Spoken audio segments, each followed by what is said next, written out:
Tayo ay natitipon sa ngalan ng Ama, ng Anak at ng Espiritu Santo. Amen. Ang pagpapala ng ating Panginoong Hesukristo, ang pag-ibig ng Diyos Ama, at ang pakikipagkaisa ng Espiritu Santo naway sumainyong lahat. At sumainyo rin. Maligayang pagdating po dito sa ating pambansang dambana ng San Padre Pio at gayon din sa mga nanonood sa atin online sa Facebook. Mga kapatid, mga kapanalig, ngayon po sa ating Ebanghelyo, ang Diyos ay Diyos ng pag-ibig. Siya ay nahahabag sa mga pinagdadaanan ng tao, mas lalo na ng ating kapwa sa ating mga buhay. Kaya tayo mga Kristiyano ay tinatawag na mahalin ng kapwa-tao sa pagpapamalas ng kabutihan.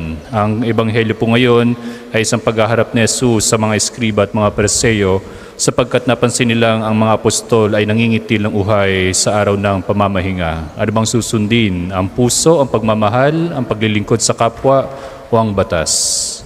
Mga kapatid, aminin muna natin ang ating mga kasalanan upang tayo maging karapat-dapat gumanap sa banal na pagdiriwang.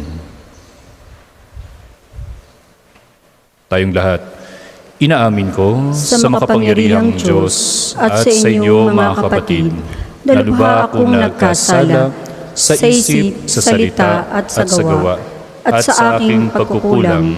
Kaya isinasamo ko sa mahal na Birheng Maria, sa lahat ng mga anghel at mga banal, at sa inyo mga kapatid, na ako'y panalangin sa Panginoong ating Diyos. Kaawaan tayo ng makapangyarihang Diyos, patawarin tayo sa ating mga kasalanan, at patnubayan tayo sa buhay na walang hanggan. Amen. Manalangin tayo.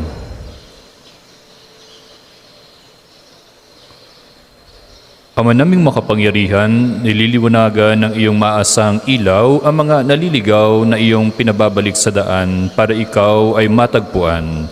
Ang mga kabilang sa nananalig sa iyong anak ay pagkaluban mong makapagwaksi sa tanang salungat. Sa ngalang Kristiyanong sa iyo'y tinanggap upang ito ay talagang mapangatawan ng ganap sa pamamagitan ni Jesucristo, kasama ng Espiritu Santo, magpasawalang hanggan. Amen.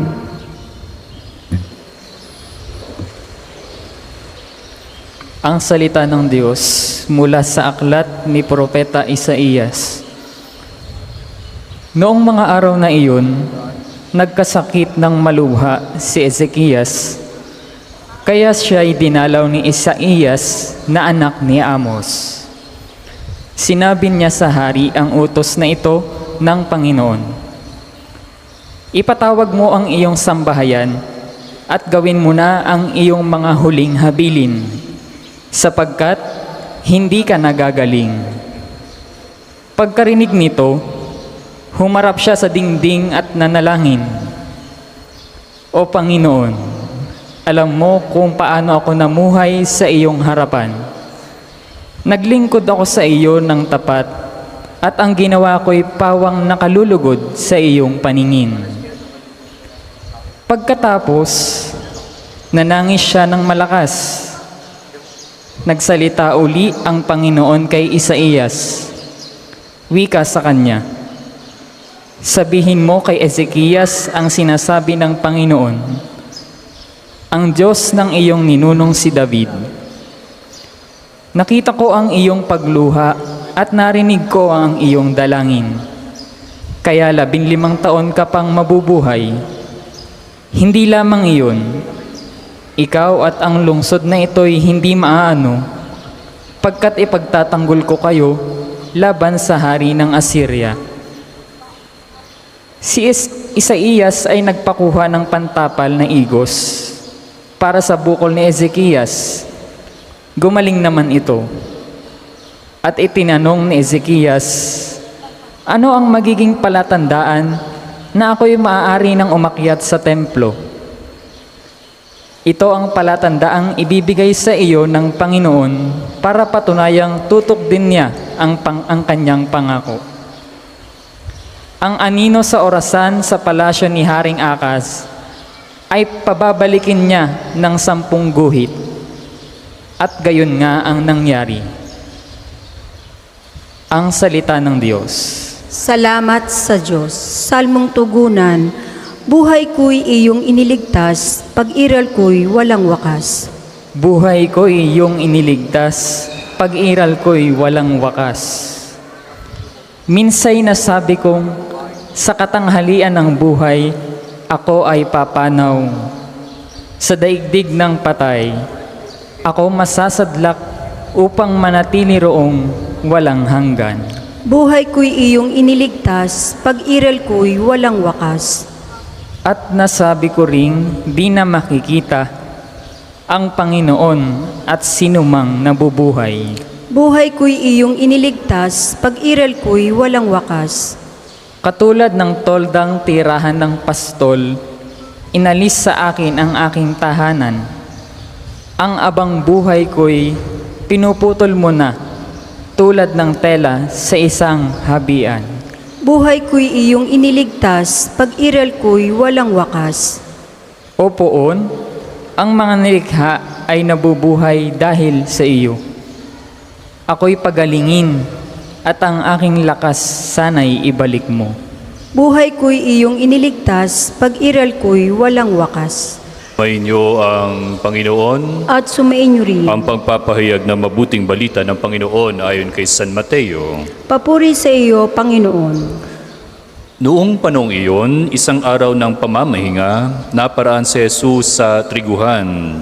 Nagutom ang kasama niyang mga alagad, kaya't nangitil sila ng uhay at kinain ang mga butil. Nang makita ito ng mga Pariseo, sinabi nila sa kanya, "Tingnan mo ang ginagawa ng iyong mga alagad. Bawal iyan kung araw ng pamamahinga." Sumagot si Jesus, "Hindi ba ninyo nabasa ang ginawa ni David nang magutom siya at ang kanyang mga kasama? Pumasok siya sa bahay ng Diyos at kumain ng tinapay na handog sa Diyos at pinakain din niya ang kanyang mga kasama. Labag sa kautusan, nakanin nila ang tinapay na iyon sapagkat ang mga saserdote lamang ang may karapatang kumain iyon. Hindi pa ba ninyo nababasa sa kautusan ni Moises na tuwing araw ng pamamahinga, lumalabag sa batas tungkol sa araw na ito ang mga saserdote sa templo? Gayunpaman, hindi nila ipinagkakasala iyon. Sinasabi ko sa inyo, naririto ang isang higit na dakila kaysa templo. Hindi sana ninyo hinatulan ang mga walang sala kung alam ninyo ang kahulugan ng mga salitang ito. Habag ang ibig ko, hindi hain. Sapagkat ang araw ng pamamahinga ay nasa ilalim ng kapangyarihan ng anak ng tao." Mga kapatid, mga kapanalig, ang mabuting balita ng Panginoon. Pinupuri ka namin, Panginoon.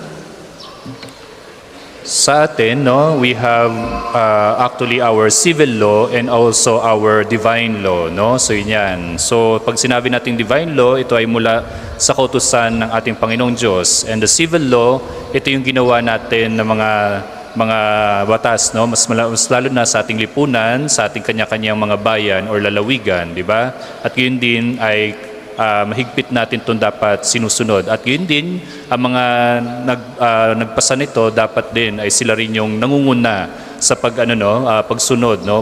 Pagsasagawa, pagsasabuhay ng mga batas na ito. The same thing with us, with the religious congregation or kaming mga Carmelites, we have what we call the rule of life, no? May sinusunod din kami sa amin bilang mga Carmelita. The diocesan priests, they have also na sila ay sinusunod, no? Sa kanilang obispo, sa kanilang archdiocese, no?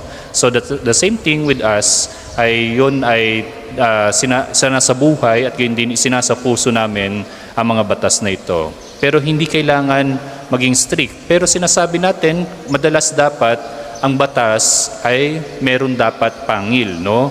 At upang tayo lahat ay makasunod tayo at mapanatili natin yung kaayusan, yung order natin, no, sa ating lipunan. Naalala ko, mas gusto ko ang advisor ko na stricto, no? Pero tawag nito kasi nakaka-focus, no, na pag nag-aaral. Pero hindi ko makalimutan nung ako'y high school, no, sa sobrang stricto ng aking guro, no, ng aking advisor, ay ako ay naihi, no, sa loob ng classroom kasi ayaw niya magpalabas sa classroom kapag siya ay kapag siya ay nagsisimula na magturo, no. So math kasi, no, kasi hindi pwedeng maputol kapag math, mas lalo na kapag trigonometry and statistics, no, kasi pag nalaktawan mo yung isa, hindi mo na alam kung anong gagawin sa mga susunod na mga hakbang sa gano'n, no. So ako takot na takot akong magsabi na, ma'am, naiihina ako, yung parang gano'n, no? So sobrang stricto yung mga ganyan.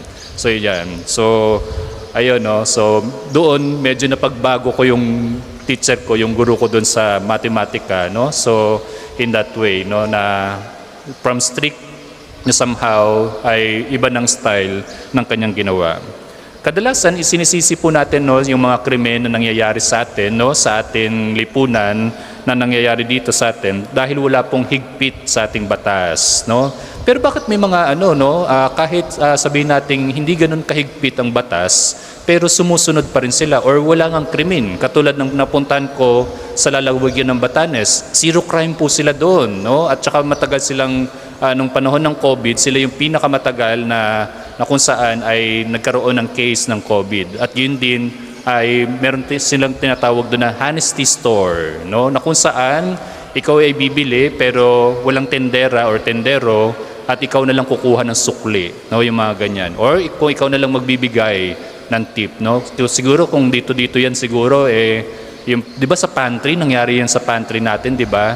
So kukuha kung ano yung kailangan lamang, pero minsan sa atin, 'di ba, yung nagtrending yung kumuha ng tray na mga itlog, no, parang gagawa ng leche plan yata, magbebenta yata ng leche plan, yung mga ganyan, no? But somehow ay dapat ay magsimula din sa atin, no, ang mga ito, yung ating mga alituntunin, mga batas na ito. Kaya iba naman ang sinasabi ni Jesus sa mga Pariseo, no? Dapat may puso naman ang batas, no?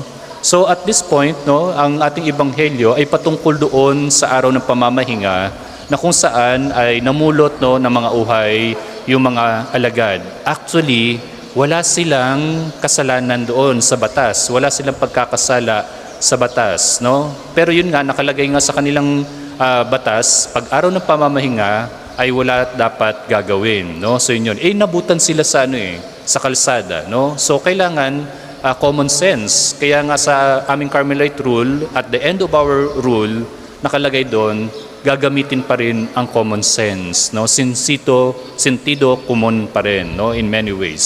So yan. Anong hindi pagkakasala doon ng mga alagad? Actually, before the araw ng pamamahinga, yung mga magsasaka, the farmers, ang ginagawa nila diyan, bago yung dumating yung araw na yun ng pamamahinga, lahat ng kanilang mga na harvest ay isasadya po talaga nila na ilagay doon sa mga pilapil o sa tabi ng kalsada yung iba. May mga sobra na ilalagay doon ng mga sako-sako. That is the purpose para sa mga ibon, sa mga hayop na gustong kumain ng trigo, ng uhay, no? The same thing sa mga tao na mga dadaan doon at aabutan ng araw ng pamamahinga. So hindi nagkasala ang mga alagad ni Jesus. Hindi po nagkasala din si Jesus on that part, no? Pero in that sense, no, alam mo yung gutom na gutom ka na, siyempre hahanap ka talaga ng pagkain, no? Yung mga ganyan. May kilala nga tayong sekta, di ba, na ganyan, yung kailangan isugod, no? Emergency, no? Urgent ito, pero hindi talaga sila kikilos. So yung parang ganyan, no? So may kapitbahay kaming ganyan, no, na kailangan isugod, no, sa hospital pero hindi kumilos para tulungan ang kapwa, no? So anong susundin mo? Yung batas o yung buhay ng isang tao na namimiligro na or 50-50 na, no? Yung mga ganyan. Kaya common sense pa rin, kumbaga. Kaya dahil noong sa kanilang kapanahunan, sila Jesus ay nagiging mahigpit po sa lahat ng bagay, mas lalo na nga ang mga Pariseo. Pero pinapakita dito sa ating ebanghelyo na masyadong mahigpit ang mga Pariseo sa mga batas na kailangan dapat isagawa, no? Pero hindi nila ito isinasabuhay, hindi nila ito isinasapuso, kumbaga.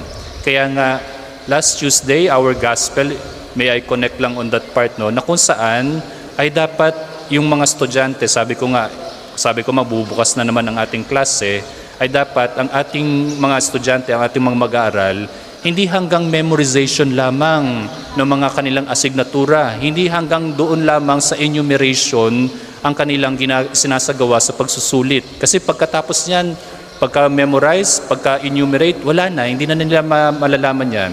So ang highest level ng facet of learning is enable for them to define and also maisabuhay nila at mairelate nila yung asignatura doon sa kanilang buhay. At ganoon din sana sa ating batas na kung saan ay hindi hanggang lang doon lamang na may memorization. In the Hudyo, they have 367 batas at kabisado yan ng mga eskriba ng mga Pariseo. Pero ang kulang sa kanila ay yung pagsasapuso, pagsasabuhay na ito, no? So, kumbaga, sabi nga ni Jesus sa huling bahagi ng ating ebanghelyo, ay ang nais niya ay habag, no? Kahabagan at hindi hain, no? Kumbaga. At 'yun ang nakakabahala kasi sa atin bilang tayo mga Kristiyano, no? Na kung saan ang higpit-higpit natin sa batas, pero hindi na nakakalimutan natin umibig, nakakalimutan na nating magmahal at maglingkod sa ating kapwa. At hindi kawala dito kadalasan ng mga lingkod simbahan, no? Mas lalo na pag ang pare ay pinapansin nila, pag bagong pare ay binapansin nila kung paano kumilos ang ito, no? At sasabihin unliturgical, yung mga ganyan. So, hindi rubrical, hindi sumusunod sa rubrics ang pare na ito, no? Yung mga ganyan, no? Ayaw i-chant, ayaw ganito, yung mga ganyan, no? So, ayaw magsuot ng mga ganito. So, yun yan. So, may mga ganun na kumbaga, very particular sa mga bagay, pero yung true worship natin na ginagawa natin sa pagmimisa ay nakakaligtaan, yung mga ganyan, no? So, siyempre, ang masisita natin, siyempre dyan, siyempre yung mga bagay na kailangan manahimik tayo talaga pag sa loob ng misa, our etiquette, our religious decorum, our religious etiquette, no? Na kung saan ay dapat talaga nakabihis ng maayos, alam niyo yung shrine ang pupuntahan ninyo, pero pang swimming ang dala ninyo, yung mga suot ninyo, yung mga ganyan. So yun talaga, batas talaga yun. Hindi talaga pwedeng, kumbaga, pakawalan yung mga bagay na yun. Pero in the true worship, no, kailangan ay may kanya-kanya tayo ng expression, no, yung mga ganyan. So yan ang hindi natin mababali. Iba yung sa Quiapo, iba yung sa Baclaran, iba rin dito, kumbaga, sa ating shrine na ito, no. So yan ang kailangan natin intindihin, unawain natin sa isa't isa. Although may batas, no, but somehow ay kailangan natin din ay unawain ang bawat isa't isa kung saan ang pinanggagalingan natin. Ngayon po ay sinasabi din ni Jesus, ang batas, mas lalo ng araw ng pamamahinga, ay ginagawa para sa ikabubuti natin, no? Hindi nilikha ng tao ang para sa batas at wag lamang puro pangil, kumbaga, ang ating batas. At ilagay natin ang batas, bagkos higit sa lahat ay lagyan natin ang puso at may sa buhay natin ang batas na ito. Manalangin kayo mga kapatid upang paghahain natin ay kalugdan ng Diyos sa mga makapangyarihan. Tanggapin nawa ng Panginoon itong paghahain sa iyong mga kamay, sa kapurihan niya at karangalan, sa ating kapakinabangan at sa buong sambayanan niyang banal. Ama naming lumikha, tungayan mo ang mga alay ng iyong sumasamong sambayanan at tanggapin mo ang mga ito para madagdagan ang iyong kabanalan sa mga nananalig na tunay sa pamamagitan ni Jesucristo kasama ng Espiritu Santo magpasawalang hanggan. Amen. Sumainyo ang Panginoon. At sumainyo rin. Itaas sa Diyos ang inyong puso at diwa. Tinaas na namin sa Panginoon. Pasalamatan natin ang Panginoong ating Diyos. Marapat na siya ay pasalamatan. Ama naming makapangyarihan, tunay ngang marapat na ikaw ay aming pasalamatan sa pamamagitan ni Jesucristo na aming Panginoon. Lubhang nabagbag ang kanyang loob sa pagkakamali ng tao sa sansinukob, kaya't minabuti niyang siya'y ipanganak ng birhem bukod mong pinagpala sa babaeng lahat. Sa labi ng imbing kamatayan, kami ay inagaw ng namatay mong anak. Sa pagkabuhay niya, kaming kanyang binuhay upang kaugnay namin sa iyo'y wag magwakas. Kaya kaysa na mga anghel na nagsisiawit ng papuri sa iyo nang walang humpay sa kalangitan, kami nabubunyi sa iyong kadakilaan.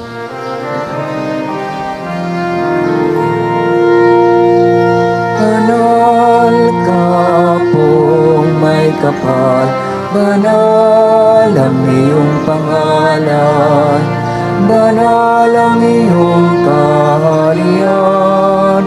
Langit lupa'y nagpupugay sa iyong kadakilan.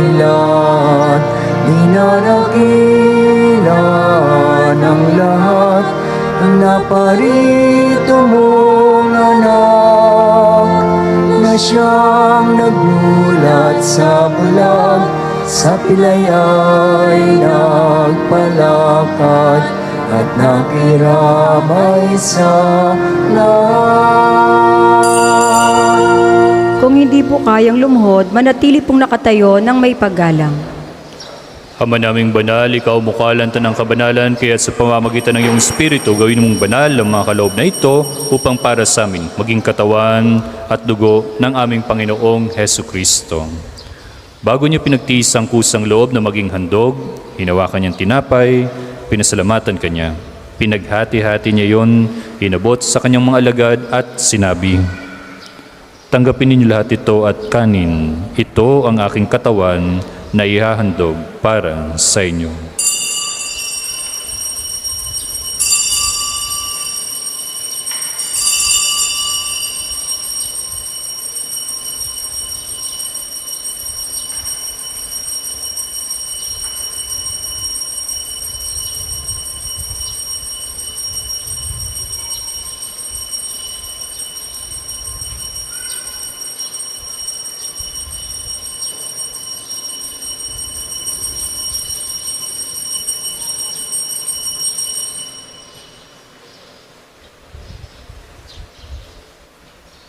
Gayun din ang matapos sa hapunan, hinawakan niya ang kalis, muli kanyang pinasalamatan. Inabot niya ang kalis sa kanyang mga lagad at sinabi, "Tanggapin ninyo lahat ito at inumin. Ito ang kalis ng aking dugo, ng bago at walang hanggang tipan. Ang aking dugo na ibubuhos para sa inyo at para sa lahat, sa ikapagpapatawad ng mga kasalanan. Gawin ninyo ito sa pag-alaala sa akin."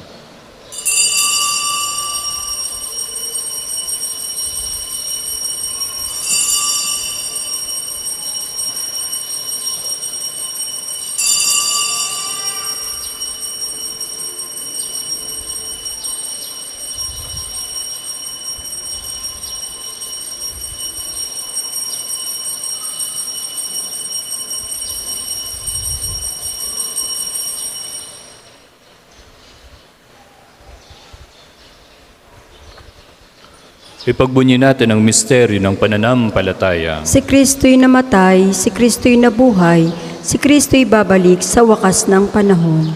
Ama, ginagawa namin ngayon ang pag-alala sa pagkamatay at muling pagkabuhay ng iyong anak. Kaya tinaalay namin sa iyo ang tinapay na nagbibigay buhay at ang kalis na nagkakalob ng kaligtasan.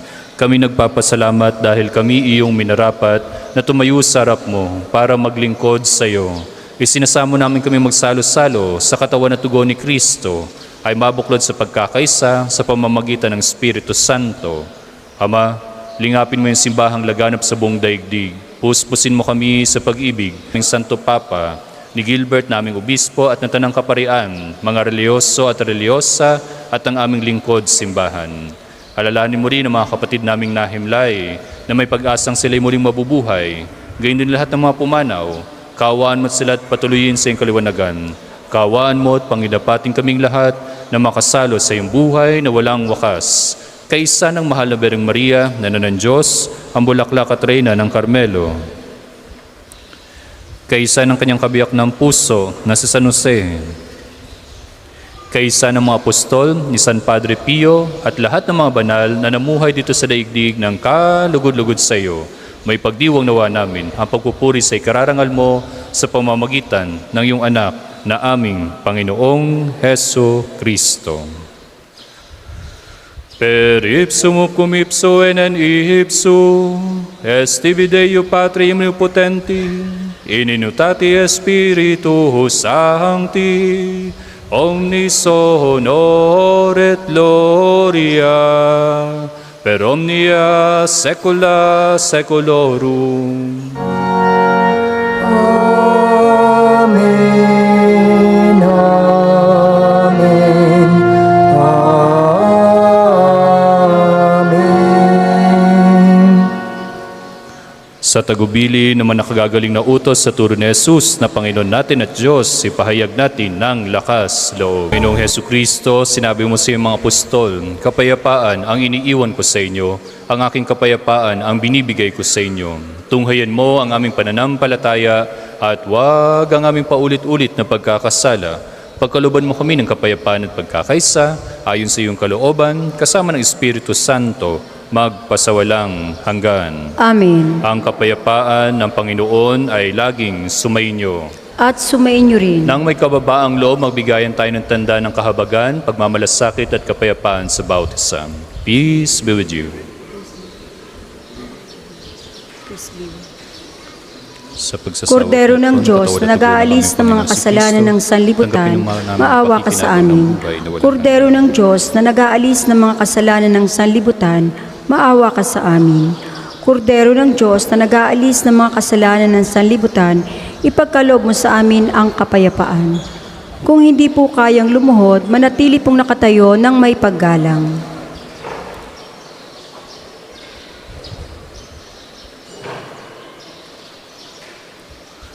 Mga kapatid, mga kapanalig, ito ang mahabagin at banal na puso ni Jesus. Ito ang kordero ng Diyos. Ito ang nag-aalis ng mga kasalanan ng sanlibutan, mapalad umanglayan sa kanyang banal na piging.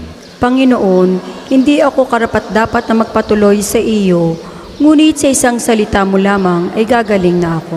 Ipagsanggalang dawa tayo ng katawan at tugon ni Kristo para sa buhay na walang hanggan.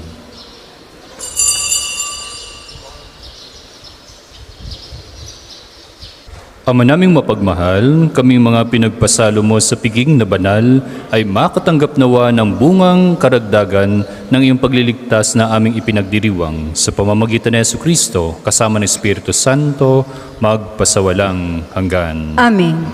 Sumainyo ang Panginoon At sumainyo rin. at pagpalain kayo ng makapangyarihang Diyos, Ama, Anak, at ng Espiritu Santo. Amen. Nahihayin na natin ang banal na misa, humayo kayong mahabagin at mapagmalasakit sa inyong kapwa tulad ni Kristo. Salamat sa Diyos.